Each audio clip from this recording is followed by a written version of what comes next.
اس طرح سے قرآن کو بار بار کہنا اور تقلید سے اجتناب، جہاں سے بات شروع ہوئی ہے وہ دوسری بات آ گئی نا، کہ کسی کی تقلید نہیں کرنی، کسی کو امام نہیں ماننا، ہمارا امام تو کتاب و سنت ہے، ہمارا امام تو، اور خیر سے استنباط کس نے کرنا ہے؟ جسے عربی ترکیب بھی نہیں آتی۔ یہ عدم تقلید آج سے شروع نہیں ہوئی، یہ عدم تقلید کا ایک بڑا امام اور بڑی ہستی رحمہ اللہ وہ بھی تھے جنہوں نے صاف طور پر لکھا ہے کہ وہ درجہ اجتہاد کے آدمی تھے، اور انہوں نے لکھا ہے کہ میں یہ جو تقلید کر رہا ہوں یہ وہ رسول اللہ صلی اللہ علیہ وسلم کی تلقین کے نتیجے کا جبر ہے، وگرنہ میرا جی چاہتا ہے کہ اجتہاد کروں۔ یہ جوانی تھی نا،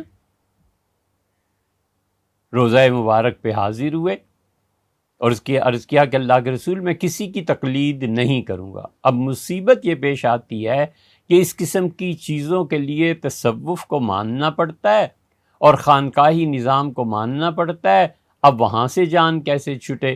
عجیب حالت ہے کہ ایک طرف تو یہ کہنا کہ تصوف مستقل دین محمدی صلی اللہ علیہ وسلم کے پیرالل ایک دین ہے، اور ان صوفیوں کی اپنی گھڑی ہوئی اور بنائی روایتیں ہیں، اور صوفیوں کی حدیثیں ایسی اور یہ ایسے، اور پھر یہ کہنا کہ یہ جو خانقاہ کا ادارہ ہے اسے زندہ کرنا چاہیے کیونکہ مسلمانوں کے نفسیاتی مسائل کا حل ہے۔ اب ادھر نظر جاتی ہے تو فرماتے ہیں کہ یہ کوئی دینی ادارہ نہیں ہے۔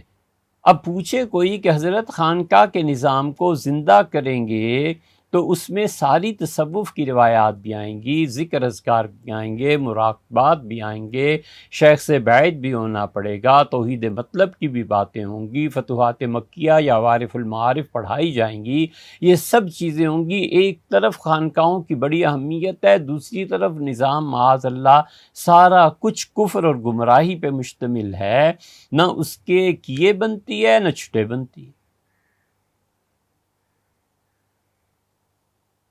کرنا کیا چاہتے ہیں امت کے ساتھ؟ کہنا کیا چاہتے ہیں؟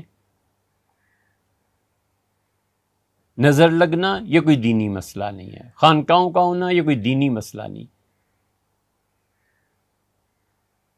پھر اسی کی تردید، پھر اسی کی تائید۔ خانقاہیں نہیں ہیں لہٰذا مسلمانوں کے نفسیاتی مسائل بڑھ گئے ہیں۔ اچھا جی خانقاہیں بنا لیتے ہیں، اب بنائیں گے تو آپ کفر کا معاذ اللہ ایک نظام قائم کریں گے، جانا کدھر کو ہے؟ سیدنا آدم علیہ السلام کا معاملہ ہے کہ دائیں طرف دیکھیں تو خوش ہوتے ہیں اور بائیں طرف دیکھیں تو روتے ہیں۔ اس لیے سوچنا چاہیے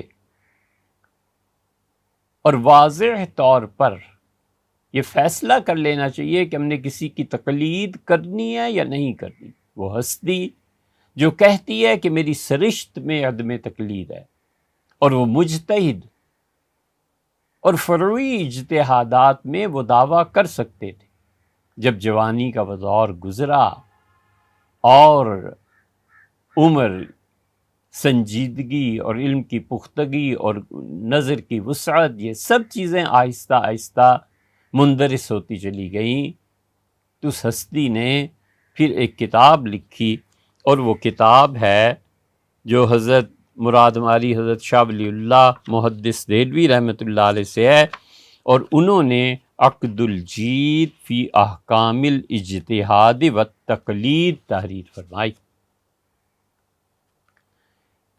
شاہ ولی اللہ رحمۃ اللہ علیہ کی عبارت پڑھو، جتنے اہل حدیث ہیں یہ سب کے جد امجد حضرت شاہ ولی اللہ رحمۃ اللہ علیہ ہیں۔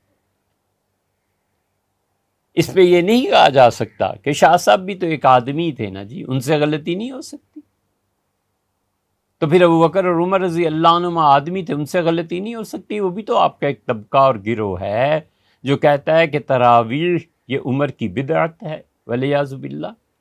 صحابہ کرام رضی اللہ عنہ پہ اعتماد کا اٹھا دینا، کس حد تک جانا ہے؟ پھر اس سے بھی آگے بڑھ کے حضرت رسالت مآب صلی اللہ علیہ وسلم ولیعذ باللہ، وہ بھی تو ایک انسان ہی تھے انسان ہی تھے نا جی، قرآن اصل ہے۔ پھر اس سے بھی آگے چلو کہ خود قرآن کے نازل ہونے کے کیا ثبوت ہیں، جبکہ رسول اللہ صلی اللہ علیہ وسلم کے گہرے تعلقات ولیعذ باللہ استغفر اللہ عیسائیوں سے، اور ورقہ بن نوفل عیسائی تھے، اور وہاں سے یہ عبارتیں سن سن کے انہوں نے قرآن بنا لیا تھا۔ یہ ہے کہ اپنے زمانے کے جینیس انسان تھے۔ پھر برق کی کتاب بھی پڑھ لینا، 2 قرآن، پھر پرویز کا لٹریچر بھی پڑھ لینا، آخر کہیں رکنا ہے یا نہیں؟ اور اس کے بعد آخری مرحلہ جو حقیقت میں تو پہلے ہی طے ہو گیا تھا، اللہ کا انکار کر دو اور دین سے پھر جاؤ۔ یہ گمراہی کے راستے، ان گمراہیوں کا آغاز ہوتا ہے عدم تقلید سے، اور انتہا ہو جاتی ہے مرزائیت پہ اور بہائیت پہ۔ بس یہ پورا گمراہی کا سفر ہے۔ حضرت شاہ ولی اللہ رحمۃ اللہ علیہ نے، جو بہت بڑے صوفی اور ان کے والدین اور وہ بڑے انسان، اور جن سے عالم کشف میں حضرت رسالت مآب صلی اللہ علیہ وسلم سے باقاعدہ اجازتیں اور سب کچھ شامل ہے، ان کے فضائل پہ پھر کبھی بات صحیح۔ انہوں نے جو کتاب لکھی ہے نا، اس کا 3 باب قائم کیا ہے، اور باب کا عنوان یہ رکھا ہے کہ وہ کہتے ہیں یہ جتنے دیوبندی حضرات ہیں، ان کی سند بھی حضرت رحمۃ اللہ علیہ ہی سے گزر کے جاتی ہے۔ بریلوی حضرات ہیں، ان کی سند میں بھی حضرت شاہ ولی اللہ رحمۃ اللہ علیہ آتے ہیں، یا پھر وہ حدیث شریف ان کے اکابر پڑھنے چلے گئے تھے سندھ میں، ایک ان کی شاخ ادھر سے بھی آتی ہے۔ یہ سب شاہ ولی اللہ رحمۃ اللہ علیہ کا خاندان ہے۔ کیا خوب لکھا تھا مفتی عنایت احمد صاحب رحمۃ اللہ علیہ نے کہ رسول اللہ صلی اللہ علیہ وسلم نے فرمایا کہ طوبیٰ جنت میں ایک درخت ہے، اور ہر جنتی کے گھر میں اس طوبیٰ درخت کی ٹہنی ضرور پہنچے گی، وہ اتنا برکت والا ہے۔ یہی ٹھیک حالت شاہ ولی اللہ صاحب رحمۃ اللہ علیہ کی ہے کہ علم کا کوئی خانوادہ بر صغیر کا ایسا نہیں ہے جس میں شاہ ولی اللہ رحمۃ اللہ علیہ آتے ہوں۔ شاہ صاحب رحمۃ اللہ نے یہ 3 باب باندھا ہے، اور وہ کہتے ہیں کہ میں یہ باب باندھ رہا ہوں کہ ائمہ 4 شافعی، حنبلی، مالکی، حنفی، ان 4 ائمہ کی تقلید کو بالکل نہیں چھوڑنا، والتشدید فی ترکہا، اور میں پوری قوت شدت سے بیان کر رہا ہوں کہ اگر کوئی شخص ان 4 ائمہ کی تقلید چھوڑ دے گا، والخروج عنہا، اور ان 4 کے علاوہ کوئی 5واں فتویٰ دینے لگے گا، تو اس کی گمراہی کتنی زیادہ ہو جائے گی۔ یہ شاہ صاحب لکھ رہے ہیں، اسی لیے ہم تقلید پہ اتنا زور دیتے ہیں، اور ہم عدم تقلید کو بار بار جو گمراہی کہہ رہے ہیں، ہم نہیں، پیچھے سارے کھڑے ہیں۔